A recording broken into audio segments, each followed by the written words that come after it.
श्रीराम नमस्कार. आज 20 एप्रिल 2021. ज्ञानेश्वरी पसायदान भाग 37. ज्ञानियाचा राजा गुरु महाराव म्हणती ज्ञानदेव तुम्हा ऐसे. संत तुकाराम महाराजांच्या या अभंगाने आपण प्रत्येक वेळी निरूपणाला सुरुवात करतो. वास्तविक काही कारणामुळे ह्या लॉकडाऊनच्यामुळे बरेच दिवस निरूपणामध्ये खंड पडला. त्याबद्दल मी पहिली आपली सर्वांची क्षमा मागतो. जे मंगळवार, गुरुवार आणि शनिवार दिवस ठरलेले आहेत, काही ना काहीतरी गावात यायचं किंवा इतर अडचण उत्पन्न होत गेल्या. पण पुढं असं होणार नाही याची जास्तीत जास्त काळजी मी केली. आपण मागच्या निरूपणात पाहिलं की विठ्ठलपंत आणि रुक्मिणी यांच्या संवादामध्ये सोपान हा जो मार्ग आहे तो काय आहे हे विठ्ठलपंत रुक्मिणीला समजावून सांगत आहे.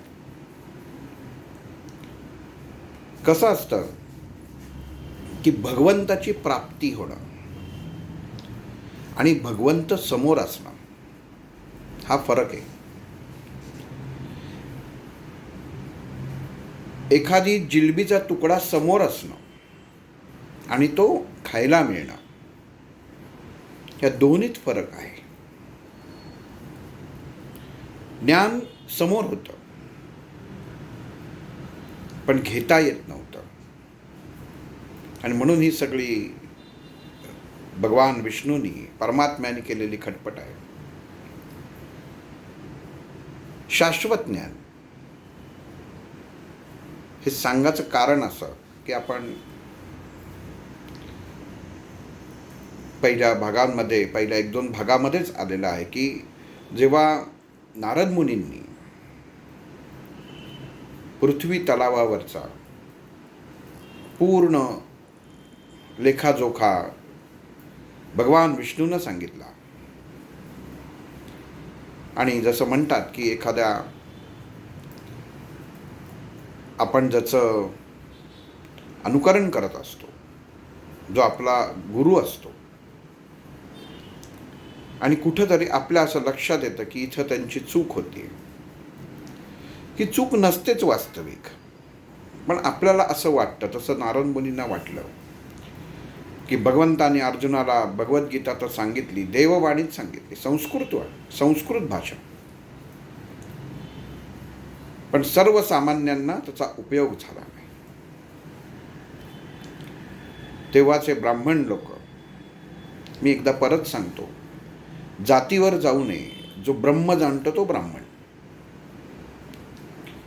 पण काही गोष्टी आपण माणूस जसा म्हणतो की मला सर्व ज्ञात आहे आणि मग स्वतःची टिमकी वाजवून घेतो, तसे काही महाभारत आणि त्यातले काही ज्ञानी पण मुळात खरंच ज्ञानी होते. पण मिळालेली ही सोन्याची थाळी त्यांनी गोरगरिबांजवळ अज्ञानांच्या बरोबर त्याची वाटणी केली नाही. जे ज्ञान समोर त्यांना प्राप्त झालं ते त्यांनी समाजाला वास्तविक सांगणं गरजेचं होतं, पण त्यांनी ते सांगितलं नाही. त्याचा धंदा केला, त्याचा व्यवसाय केला, लोकांची लयलूट केली. आणि हे जेव्हा नारद मुनींनी पाहिलं तेव्हा दरबारी विष्णुदेवाच्या कानी त्यांनी हे घातलं आणि मग असं ठरलं की आपण आता अवतार घ्यायचा.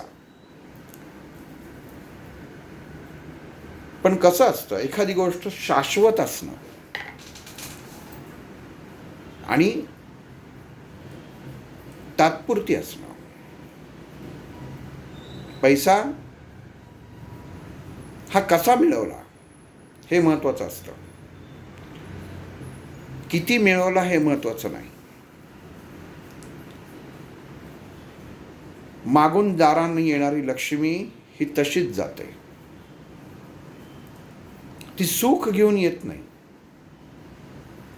सुख आहे, हातात पैसा आहे, बंगला आहे, गाडी आहे, पण सुख नाही, आत्मिक समाधान नाही. म्हणजे ज्याचं सुख म्हणतो ते क्षणामध्ये त्याचं दुःखात रूपांतर व्हायला वेळ लागत नाही, ते सुख नव्हे. म्हणून इथं शाश्वत असणं हे खूप महत्त्वाचं आहे. खात्री. भगवंत आपण का करतो स्वाध्याय? तर या स्वाध्यायापासून आपल्याला काहीतरी शिकायला मिळेल ही खात्री आहे. का ह्याच्यापासून आपण वाम मार्गाला लागणार आहोत? तर नक्कीच नाही लागणार. मी तसं मला तरी वाटत नाही की आपण अध्यात्माच्या मार्गाने लागल्यावर, अध्यात्माचा जर तुम्ही धंदा केलात तर निश्चितच तुम्ही वाम मार्गाला लागणार आहे. पण म्हणजेच काय झालं की तुम्ही तुमच्याशीच प्रामाणिक नाही. मग शाश्वत सुख म्हणजे काय? की जे कायम दीर्घकाळ टिकतं. जिभेवर रेंगळणारी आंब्याच्या रसाची चव ही जसं मनामध्ये सुख निर्माण करते, तसंच तो रस जर जास्त ग्रहण केला आणि पोट दुखायला लागलं तर ती जीभ कडू पडते, म्हणजेच त्रास होतो.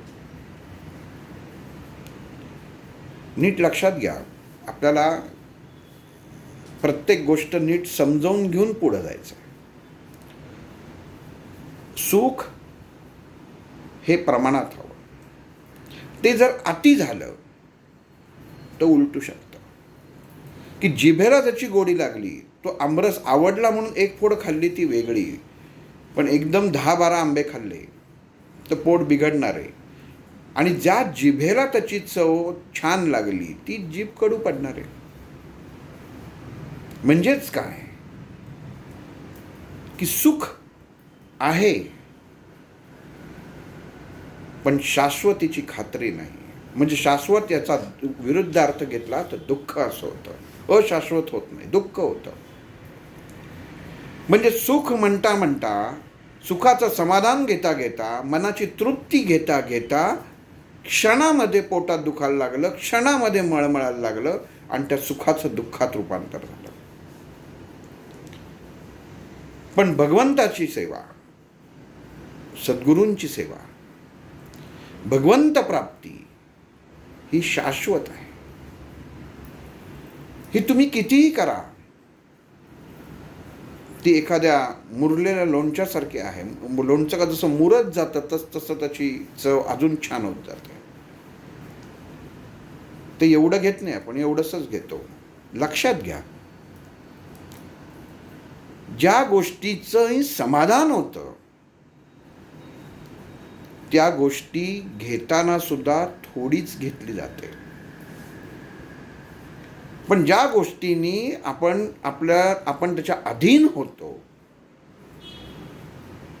ती गोष्ट माणसाला उद्ध्वस्त केल्याशिवाय राहत नाही.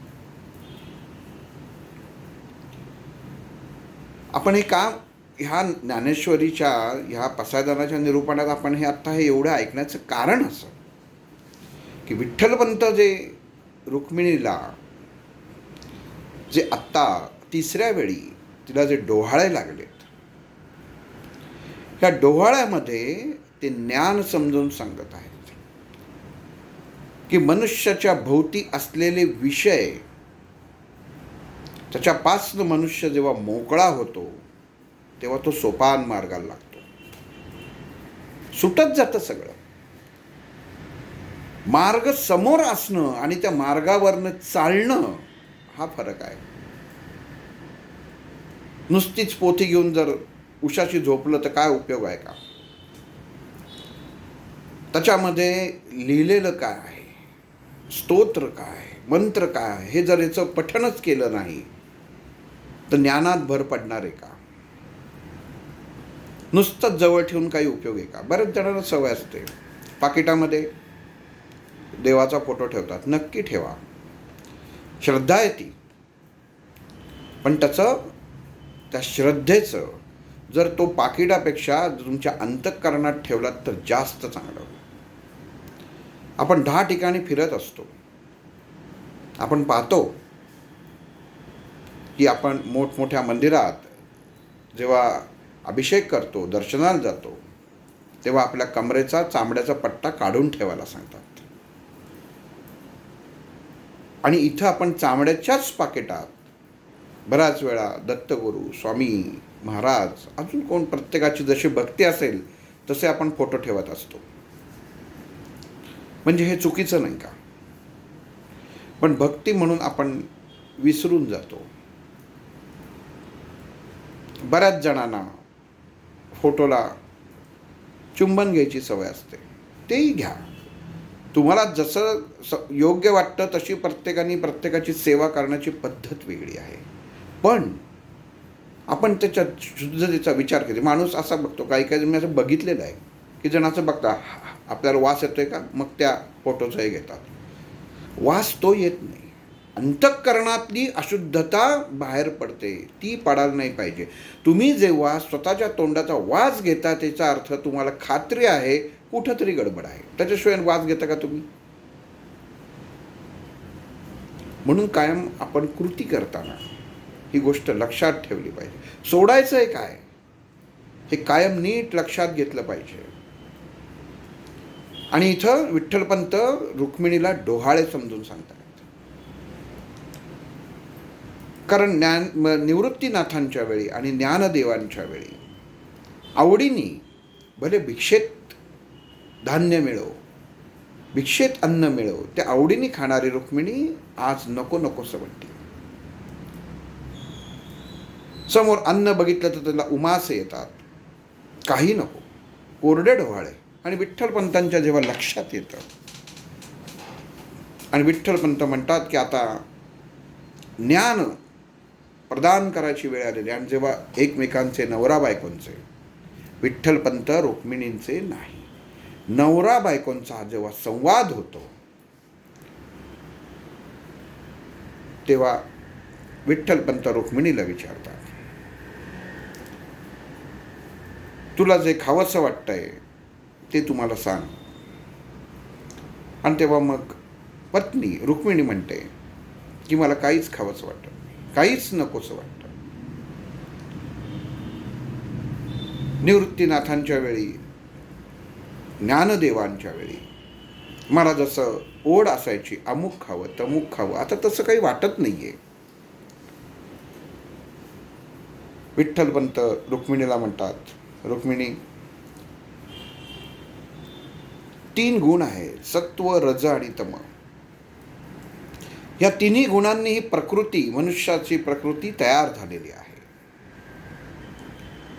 त्याचं रहस्य काय हे मी तुला सांगतो. ज्याप्रमाणे दोन्ही मुलांची नावं आहेत, निवृत्ती, विषयाची निवृत्ती, आवडीची निवृत्ती, ओढीची निवृत्ती, हे होणं गरजेचं आहे आणि त्याच्यासाठी ज्ञान असणं आवश्यक आहे. एखाद्याने सांगितलं तुम्ही निवृत्त व्हा म्हणून निवृत्त व्हायचं नाही. तुमचं ज्ञान काय सांगतं हे महत्त्वाचं आहे. आणि म्हणून निवृत्तीनंतर ज्ञान येतं. निवृत्ती कशासाठी? बऱ्याच जणांना वाटतं 60 वय झाल्यानंतर निवृत्ती, आता बघू. तसं नाही आहे. विषयांची निवृत्ती, इंद्रियांमध्ये हा देह, हा विचार अडकतो त्याची निवृत्ती. निवृत्ती कशाची करायची? त्याची करायची. आणि ही निवृत्ती झाल्याला काय कारण पडतं? तर ज्ञान. ज्ञानामुळे कळतं की आपण काय सोडायला पाहिजे, काय घ्यायला पाहिजे. आणि हे जेव्हा ज्ञान होतं तेव्हा मनुष्याचं विचार आणि देह हे दोन्ही बदलायला लागतं. आणि हे विठ्ठलपंत इथं रुक्मिणीला समजावून सांगतायत की रुक्मिणी, तुला निवृत्ती आणि ज्ञानदेवांच्या वेळी तुझ्यामध्ये सत्वगुण जागृत होता. मला असं वाटतंय की आता तो गुण कुठंतरी हरवलेला आहे. नीट विचार बघा बरं का, नीट विचार करा, नीट लक्ष देऊन ऐका आपण कसं कसं गणित चालतं. निवृत्ती आणि ज्ञानदेव ह्याच्या वेळी रुक्मिणीला काही खावंसं वाटायचं आणि ते खाणं हे सात्विक असायचं. आणि आज तेच खाणं नुसता विचार आला तरी ते मनामध्ये कोरड्या ओकाऱ्या होत आहेत. नकोसं वाटतंय. म्हणजेच काय? विठ्ठलपंत रुक्मिणी सांगतात, रुक्मिणी तुझ्यातला सत्वगुण कमी झालेला आहे. रुक्मिणी म्हणते, काय सांगताय नाथ? अहो मी तर कुठं बाहेर जात नाही, सदैव त्या श्रीकृष्णाच्या चिंतनात असते. आणि अन्न जे भक्षण करते ते त्या परमात्म्याच्या विठ्ठलाच्या कृपेने भक्षण करते. मनामध्ये सुंदर विचार करते. आणि तरी तुम्ही म्हणताय माझ्यातला सत्वगुण हा लुप्त होत चाललाय, लुप्त झालाय. पण विठ्ठल म्हणतात, अगं असं घाईघाईनी लगेच प्रतिक्रिया माणसाने देऊ नये. सत्वगुण शरीरातला जेव्हा लुप्त झालाय तुझ्या, म्हणजे तुला आता तेही नकोसं वाटतंय. नीट लक्षात घ्या, जे खाल्ल्यामुळे, जे सात्विक खाल्ल्यामुळं मनाला समाधान होत होतं ते सुद्धा आता खावंसं वाटत नाही. निवृत्ती. पण मनुष्याचं काय असतं? विठ्ठलपंत रुक्मिणीला सांगतात की सत्वगुणामध्ये मनुष्य हा कर्म करत असतो, पण फळाची अपेक्षा करत नाही. आणि तमोगुणामध्ये कर्म न करता फक्त फुकटचं फळ मिळतं का याची अपेक्षा तो करत असतो. आणि रजोगुणामध्ये जो गुण आत्ता मला असं वाटतंय तुझ्यामध्ये आहे, त्या गुणामध्ये मनुष्य कर्म करतो पण फळाची अपेक्षा ठेवून करत असतो. आणि मग इथं रुक्मिणीने कुठलं फळाची अपेक्षा ठेवलेली आहे? तिने असं तेव्हा इंद्रायणीच्या काठी गावाबाहेर, अलंकापुरीच्या बाहेर असं कुठलं मोठं बंगला गाडी मागितली होती. पण विठ्ठलपंत म्हणतात की तुझ्या स्वभावामध्ये बदल होत चाललेला आहे. स्वभावामध्ये बदल होत चाललेला आहे म्हणजे जे तुला मनाला तृप्ती देत होतं, समाधान देत होतं, त्याच्यातनं सुद्धा तू आता मोकळी होतीयस. मन कसं मोकळं होतं बघा. निवृत्ती कशाला म्हणतात? ह्यालाच निवृत्ती म्हणतात. आणि आता विशिष्ट विषयासाठी तुझं मन तयार होतंय, तुला खावंसं वाटत नाहीये, तुला बघितलं की उमासे येत आहेत, म्हणजे तुला सत्वगुण नको आहे, कारण तो निवृत्त केलेला आहेस. पण तुला जे फळ हवंय त्याच्यासाठी हे जे कर्म चालू आहे याचाच अर्थ तुझ्यामध्ये रजोगुण उत्पन्न झालेला आहे. म्हणजे जे कर्म आहे त्या फळाची तू अपेक्षा ठेवून आहेस. क्षमस्व. आणि मग इथे विठ्ठलपंत रुक्मिणीला सांगतात, रुक्मिणी एखादं झाड जेव्हा आपण जमिनीत लावतो तेव्हा ते झाड जसं वरती वाढतं तशीच त्याची मुळं तेवढीच खाली वाढतात. आणि मनुष्याचं हे असंच आहे. ही मुळं म्हणजे निवृत्तीसारखी आहेत. ही जेवढी वाढत जातील खाली, आणि जशी मुळं खाली जातात तसं आपल्याला माहिती आहे की झाड घट्ट होतं, भक्कम होतं आणि त्याला छान फांद्या फुटतात. आणि इथं विठ्ठलपंत रुक्मिणीला सांगतायत की झाडाचं उदाहरण देऊन सांगतायत की झाडाची मुळं म्हणजे ही निवृत्ती आहे. जेवढी खोलात शिरेल तेवढं तुम्ही सगळ्यातनं मोकळं व्हाल. आणि वरती काय येणार आहे तर फांदीरूपी ज्ञान येणार आहे, ते बहरणार आहे. जेवढं खोल निवृत्ती जाणार आहे, जेवढं खोल मुळं जाणार आहे, तेवढंच वरती फांद्या वाढणार आहेत, झाड वाढणार आहे. तसंच जेवढे गुण आपण मोकळे करत जाऊ तेवढंच आपलं ज्ञान वाढत जाणार आहे. मनुष्य विकारांपासनं, विचारांपासनं, विषयांपासनं हा वेगळा होत जाणार आहे. आणि इथं रुक्मिणीला काही खावं प्यावंसं वाटत नव्हतं. आणि विठ्ठलपंत रुक्मिणीला सत्व रज तमाचं हे गुण सांगतायत. रजोगुण काय म्हणून समजून सांगतायत की तुझी चूक नाहीये ग, फळाची अपेक्षा आहे, बाळ जन्माला येणार आहे, पण त्याच्यासाठी तू हे दोन गुण सोडलेस म्हणजे तू बहुतेक आता निवृत्तीच्या म्हणजे मोकळेपणाच्या मार्गाला तू लागलेली आहेस. नीट समजून घ्या विषय. विषय समजणं खूप गरजेचं आहे की सोपान म्हणजे काय. आणि रुक्मिणी विठ्ठलपंताला म्हणते की तुम्ही इतक्या सुंदर प्रकारे समजावून सांगितलेलं आहे की मला खरंच आता काहीच नको वाटतं. कशातच माझं मन नाही, चांगल्यात पण नाही, वाईटात पण नाही. कारण अति चांगल्यामध्ये सुद्धा मन रमवणं म्हणजे सुद्धा अडकण्यासारखं आहे. म्हणून ज्ञानेश्वरांनी आणि तुकाराम महाराजांनी पुढं सांगितलं की संसारात सुद्धा माणसाने संसारात असताना भगवंतामध्ये देवामध्ये सुद्धा अडकावं, पण ते किती अडकावं, त्याच्यात संसार विसरता कामा नये. आणि संसारात असताना संसारात एवढंच अडकावं की जिथं भगवंत विसरता कामा नये.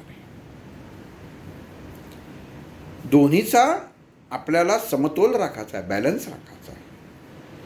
आणि असंच आपलं जीवन पुढं जाणार आहे. आणि इथं काही दिवस पुढं सरतात विषयांमध्ये आणि कार्तिक पौर्णिमा येते. आणि कार्तिक पौर्णिमेच्या दिवशी जेव्हा इंद्रायणीच्या काठी विठ्ठलपंत नित्यकर्म म्हणजे काय, गायत्री, ऋग्वेदातल्या ऋचा म्हणणं, हे त्यांचं नित्य कर्मधर्म असतं. ते करायला जेव्हा निघतात तेव्हा ते पाहतात की आज रुक्मिणीचा हालचाल थोडीशी मंदावलेली आहे. आणि गौरी, रुक्मिणीची मैत्रीण,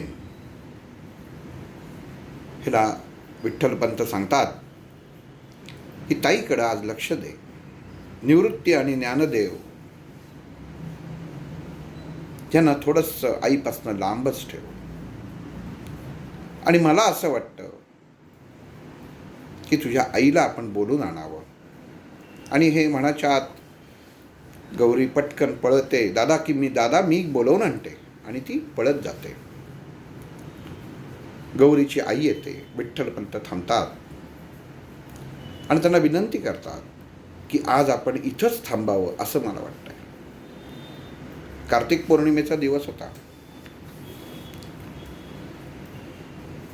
हळूहळू दिवस सराल लागतो. संध्याकाळ होते, रात्र होते. झोपडीमध्ये रुक्मिणी, गौरीची आई आणि गौरी, आणि बाहेर अंगणामध्ये विठ्ठलपंत, ज्ञानदेव आणि निवृत्तींना आकाश कसं बघायचं त्याचं ज्ञान देत असतात. आणि तो पौर्णिमेचा पूर्ण चंद्र बघून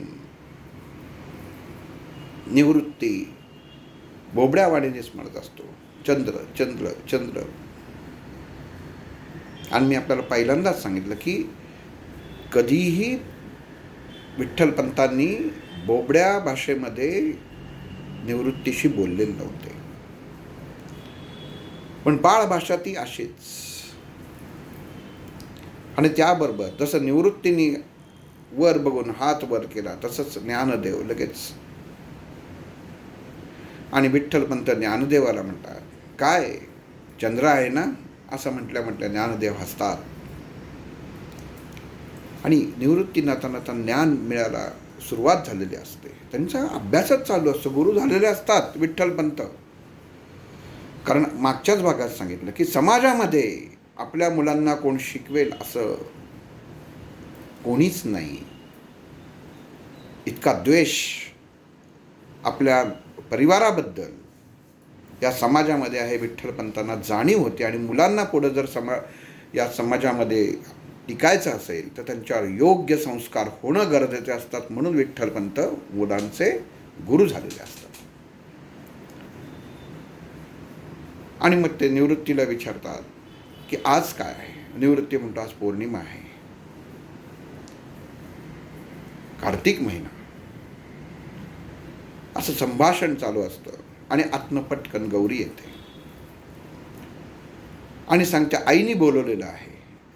विठ्ठलपंत गौरीला सांगतात की निवृत्ती आणि ज्ञानदेवाजवळ थांब, मी बघून येतो. आणि आत जातात आणि त्यांच्या लक्षात येतं की बाळाचा जन्म झालेला आहे. एका कापडात बाळाला गुंडाळलेला आहे आणि गौरीची आई सांगते की मुलगा झाला. मनोमनी भगवंताचं स्मरण करून त्याचे आभार मानतात विठ्ठलपंत. पुढं संसाराचा गाडा चालू राहतो. निवृत्ती, ज्ञानदेव आणि ह्या सत्वरजतम या गुणांवरती आपलं राहिलेलं भाष्य आपण पुढं सांगावं असं रुक्मिणी विठ्ठलपंतांना एक दिवस आग्रह करते की अहो,